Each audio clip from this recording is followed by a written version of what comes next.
Hi friends, இந்த video பார்த்தீங்கன்னா பால் காய்ச்சுற அன்னைக்கு தான் எடுத்தது. நான் ஆல்ரெடி சொல்லியிருப்பேன் லாஸ்ட் வீடியோலேயே, நாங்கள் வேறு வீடு காலி பண்ணி போயிட்டோம்னு சொல்லிட்டு. ஸோ மார்னிங் வந்துட்டு காலையிலேயே எழுந்திரிச்சு ஃப்ரெஷ்அப் ஆகிட்டு இந்த வீட்டுக்கு வந்து பால் காய்ச்சறதுக்கு வந்துட்டோம். எல்லாமே எடுத்துகிட்டு அதுக்கப்புறமேட்டு பாலும் வந்து நல்லபடியாக பொங்கி வந்துடுச்சு. அதுக்கப்புறம் எனக்கு தெரிஞ்ச மாதிரி நான் சாமி கும்பிட்டேன்.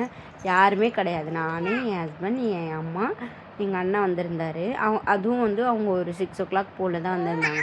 நாங்கள் ஒரு 4:30 5 o'clockலாம் இங்கே வந்துட்டோம்.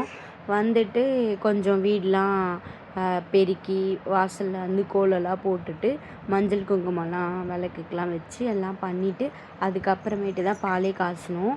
அதுக்குள்ளேயே அவங்க வந்துட்டாங்க. ஸோ நெக்ஸ்ட் டே வந்து என் ஹஸ்பண்ட் வந்து சாமான் எல்லாத்தையும் எடுத்துகிட்டு வந்து இங்கே வச்சுட்டாங்க இந்த வீட்டில். நான் வந்துட்டு வெட்னஸ்டே தான் வந்தேன். பால் காய்ச்சினது ஃப்ரைடே, என் ஹஸ்பண்ட் திங்ஸ் எடுத்துகிட்டு வந்தது சண்டே, நான் வந்து வெட்னஸ்டே தான் வந்திருந்தேன். அது வரைக்கும் எங்கள் அம்மா வீட்டில் தான் இருந்தேன். என் ஹஸ்பண்ட் தான் எல்லாமே எடுத்துகிட்டு வந்திருந்தாங்க. அதுக்கப்புறமேட்டு வீடு வந்து பார்த்திங்கன்னா இப்படி தான் இருந்துச்சு. ஓரளவு வந்து க்ளீன் பண்ணியிருப்பேன் ஆஃப்டர் ஒரு 2 டேஸ்க்கு அப்புறம். ஸோ அந்த வீடியோவும் இதில் அட்டாச் பண்ணியிருக்கேன், ஃபுல் வீடியோ பாருங்கள். ஸோ அன்றைக்கே வந்துட்டு கொஞ்சம் க்ராசரிலாம் வாங்கிடலாம் அப்படி சொல்லிட்டு டிமார்ட் போயிட்டோம். டிமார்ட் போயிட்டு கொஞ்சம் தேவையான அந்த பருப்பு, மளிகை சாமான் அதெல்லாம் வாங்கிட்டு கொஞ்சம் ஸ்நாக்ஸ் அதெல்லாமே வாங்கினோம்.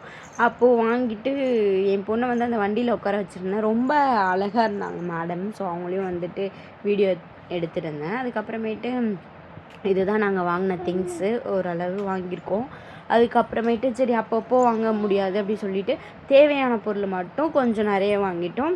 வீட்டு பக்கத்தில் இருக்க கடையில் வேணும்னா எக்ஸ்ட்ரா ஏதாவது திங்ஸ் இருந்துச்சுன்னா வாங்கிக்கலாம் அப்படின்ற மாதிரி. ஏன்னா இப்போ அந்த வீட்டில் வந்து எதுவுமே கிடையாது, ஃப்ரிட்ஜ் இல்லை, வாஷிங் மிஷின் எதுவுமே இல்லை. இந்த வீடியோ பார்க்குறப்ப ஆனால் கண்டிப்பாக வாஷிங் மிஷின் வாங்கியிருப்போம். ஏன்னா வாஷிங் மிஷின் தான் ஃபஸ்ட்டு வாங்குகிற பிளானில் இருந்தோம். ஸோ அதுக்கப்புறம் நெக்ஸ்ட் டே என்ன பண்ணோன்னா ஃபுல் சாமானையும் வந்து தேய்ச்சி வச்சுட்டேன்.